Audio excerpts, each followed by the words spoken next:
Most people watching this will be saying the same thing. I want to be rich. You want to feel confident with your money and to know your wealth is growing every year. And if we're being honest, you want a life that looks like the people you see online. Options, freedom, maybe more than one property, hopefully retiring somewhere beautiful and exotic. You want to be in the top 1%, but you're afraid you'll make the wrong decisions and set yourself back years. So in this video, I'm going to walk you through the strategies that actually work for building wealth like the 1%. First, we'll look at why having stability is so important. So point number one, having an emergency fund. A lot of people think the first thing you need to look at is investing. But before worrying about your wealth, it's important that you're in a position to keep it. What I mean by that is to have an emergency fund behind you so you're never forced to make bad decisions if you're in time of crisis.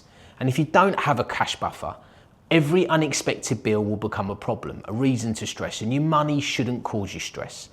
It can lead to selling investments at the worst time or taking on high interest debt that you just simply can't afford. We received an inquiry just before Christmas from a potential client after his roof had literally caved in. He didn't have the cash set aside for emergencies, so he needed to pull from his pension. He'd not planned to withdraw from his pension for another 5 years, therefore most of it was invested. A pension isn't like a bank account. The money is sitting in investments, not cash. Meanwhile, the builders were asking to be paid. At the same time, he was watching the markets, knowing he was being forced to sell at a moment he would not have chosen had he structured the plan properly. Pressure from the builders, pressure from the markets. If John had an emergency fund to cover the cost of the roof repairs, he wouldn't be forced to draw from his pension. This is why it's important to build an emergency fund that covers your core expenses.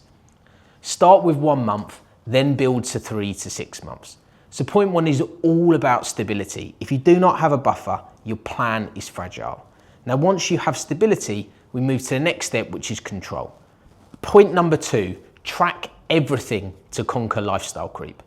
One of the biggest reasons people never build wealth is because as their income expands, so does their expenses. They get a raise and they move into a bigger house, get a newer car and go on a few more holidays. They're suddenly earning more than they ever were, but they still feel broke because their disposable income has not increased. So here is the boring, unfortunate reality. You cannot manage what you do not measure. If you do not track your money, you do not control your money. You need to know exactly where your money is going. You can start by printing out your bank statements from the past month and going through it line by line and grouping all of your expenses into wants and into your needs. To make this easy for you, we put a link in the description box below for a free budgeting tool. We've also included free access to our app, where you can build your own balance sheet and keep on top of things. Now, the next problem is this. Even when people know what to do, they still don't do it. This is why point three really matters. So point number three is rules beat willpower. Most people try to build wealth with motivation, but motivation does not work all of the time. Motivation disappears when you're stressed, tired, busy, or emotional. Wealthy people do not rely on willpower alone. They have rules and systems, processes that help them get where they want to go. Here are 3 simple ones. So rule number 1 is to automate the good decisions. Have money move on payday automatically into savings and investments. Rule number 2 is to have a waiting time for impulse spending. If you want something that is not essential, wait 24 hours or 7 days before buying, and this will always eliminate the impulse buys. Rule number 3 is to separate your money into buckets. If everything is in one account, you will spend what you're meant to invest. By having these rules, you will reduce decision fatigue or any negotiation with yourself. One of my wealthiest clients was also one of my poorest once upon a time. We met when he was working for an oil and gas company, earning a lot, but spending absolutely everything. No systems, no process. He was just trying to put away what was left at the end of each month. And we know that doesn't work. So we started small, put away each month what he thought he could definitely afford. This was his baseline. So after 6 months, we then increased it by 10%. And then kept on increasing it each 6 months until he was at his maximum. When he got a bonus, we had a meeting already scheduled in to discuss what we were going to invest. so everything was sorted beforehand. This meant he didn't have time to spend it. We made 3 pots: an emergency cash pot for instant access, a short-term savings pot for things over the next 5 years, and a long-term savings pot. We invested heavily into the markets in things that were designed to be left for a long while. All of these pots were automated with amounts going into each every month. When one had more in than needed, we just shifted it down through the pots. As the money was coming out before he could spend it each month, he never missed it from his bank. So point 3 is all about rules, because if your strategy depends on you being disciplined every day, it's going to eventually break. Now, once stability is in place, spending is controlled and the system is running, now we can talk about the exciting stuff, investing. Point number 4 is on investing, but do not try to pick winners. This is where most people try to copy the 1% and get it completely wrong. People see a hot stock in the headlines or hear others talking about it online and start thinking that if they get in now, they can catch up. That's not investing, that is gambling with a good story behind it. I once watched someone put £100,000 into a single stock because of a message board hot tip. There was no analysis or long-term plan there. It was no different to someone backing a horse because a friend said it looked like a sure thing. And that is the reality for most people who pick individual stocks. If the decision is driven by hype or fear of missing out, you're not investing, you're simply placing a bet. The people who are successful at picking individual companies are doing it full time, every day. Investors like Warren Buffett and Charlie Munger spent their lives analysing businesses, reading reports, assessing risks, understanding management and thinking in decades, not in a few weeks. If you're not able to do that level of work, which most of us obviously aren't, boring is always best. This is why broad, diversified market trackers exist.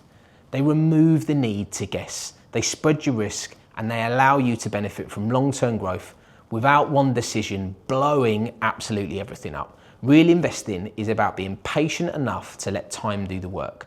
Unfortunately, it's not a get-rich-quick scheme.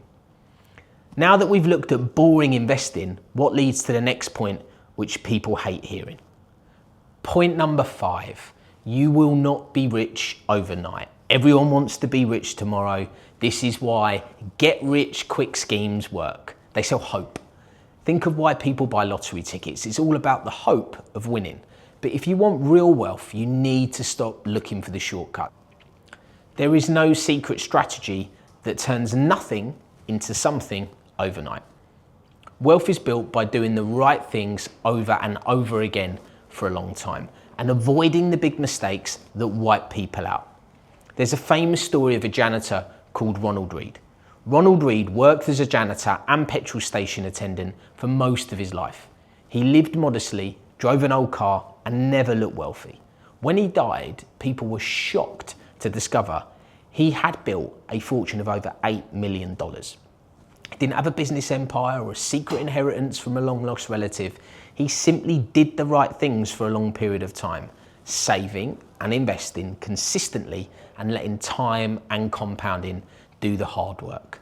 This is how wealth actually gets built. So I'm not going to tell you how to get rich overnight, unfortunately, because that does not happen. What I'm telling you is how to build wealth in a way that actually lasts. So point number 5 is patience and realism. Now here is the part most financial advice forgets. If your plan feels like punishment, it will not last. This is why this next point is not optional. Point 6, budget for fun or the plan will fail. If you try to be perfect with money, you will eventually crack. We know nothing in life is perfect, especially humans. You will go through a good month and then you will binge spend, like we binge eat. This is why wealthy people build enjoyment into the system on purpose. You need a fun budget, a percentage that you can spend with zero guilt that will make your plan sustainable. It's the same idea as when you're dieting. You restrict yourself so much Monday to Friday, only eating your greens, no carbs, lots of protein. But when the weekend comes, you go mad because you've been good all week. You destroy all the good work you've done. Any dietitian will tell you that's not productive. It's the same with your money. If you restrict yourself too much, you will crack and have a binge spend. By having some cash dedicated for enjoyment, you avoid the cycle of restrict, then blow it all. Fun is not the enemy of wealth. Unplanned fun is. The goal is to build wealth and still live a good life while you're building it. If you want wealth like the 1%, copying the surface level stuff will not get you there. Not the hot stocks, not the lifestyle, and definitely not the flashy purchases. The real strategy is in the boring stuff. Do that consistently and your wealth will grow steadily every year, because real wealth is not what you see, it's what you do quietly and consistently over long periods of time.